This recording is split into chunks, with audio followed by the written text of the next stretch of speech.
स्मृति मंधाना और क्लास मुच्छल ने अपना जो क्लेरिफिकेशन दे दिया है शादी की, जो पीछे उनकी अफवाहें चल रही थी उस पे उन्होंने क्लेरिफिकेशन दे दिया है।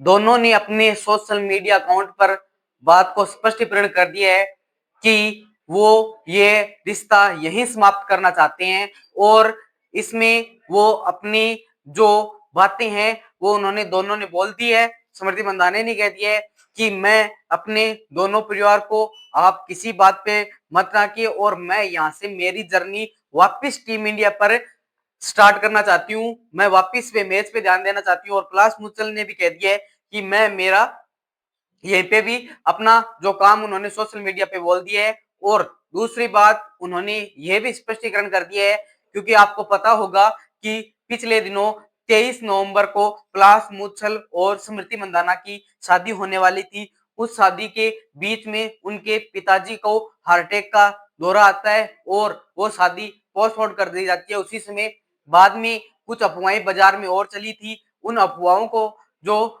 बाद में अब स्पष्टीकरण, आज उनकी जो शादी की बात चल रही थी कि 7 दिसंबर को होने वाली है, आज उनका दोनों का क्लेरिफिकेशन आ गया है और उन्होंने दोनों को ही बोला है कि आप अब आपस में उनकी बातें हो गई है क्लेरिफिकेशन में। और क्लास मुचल ने बाकायदा बोल दिया है कि आप अगर मेरी अफवाहें ये फैलाओगे तो आप पे कार्रवाई की जा सकती है। और सभी बातों का ध्यान में रखते हुए स्मृति मंधाना और क्लास मुचल ने अपना जीवन यापन अपनी वापस इंडस्ट्री एरिया, क्लास मुचल अपने आपको फिल्म स्टार वो गायन शैली वाले वो भी चले गए हैं और स्मृति मंदाना का है कि मैं मेरे अपने क्रिकेट में फोकस करूंगी। मुझे और मेरे दोनों साइड के परिवारों को कोई किसी प्रकार का जो तनाव है या कोई किसी प्रकार की बातें मत बोलना। ये बातें लीगल तौर पर बताई गई है उनके द्वारा। और उन्होंने ये भी कहा है कि अब हमारा ये रिश्ता यहीं समाप्त होता है और हम अपनी अपनी जो जो मान लीजिए अपनी अपनी जो जिस इंडस्ट्री में काम करती हैं उसमें चले जाएंगे। स्मृति मंदाना आपको पता होगा हमारी वुमेन टीम की वाइस कैप्टन है और उन्होंने पिछले ही टाइम में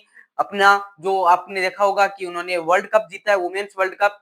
वाइस कैप्टन के नाते फिर से वो अब डब्ल्यूपीएल में आपको खेलने को मिलेगी। उनसे पहले दोनों ने क्लेरिफिकेशन कर दिया है। आप जो बातें बनाते थे उन पे सभी बातों पर चुप्पी साध ली उन्होंने और सोशल मीडिया को स्पष्ट चेतावनी दी गई है, अगर किसी प्रकार की कोई अफवाह फैलाएगा तो वो इस बात को सहमत नहीं होंगे। और यह बात दोनों के जो सोशल मीडिया अकाउंट है आपके इंस्टाग्राम में स्टोरी लगाकर उन्होंने दोनों स्पष्टीकरण कर दिया है कि हम दोनों अलग होना चाहते हैं या कुछ भी हो, उन दोनों की स्टोरी पे आपको मेंशन मिल जाएगा, वहां से जाकर अपना देख लेना। अगर अब किसी प्रकार का कोई उनके अगर कोई बात इशू बनती है तो स्पष्ट तौर पे बताई गई है कि वो लीगल तौर पर उस पर कार्रवाई की जाएगी और दोनों के बीच में जो होना था वो उन पे स्पष्टीकरण कर दिया गया है। ये बात कैसी लगी आपको? चैनल को सब्सक्राइब कर लेना है और वीडियो को लाइक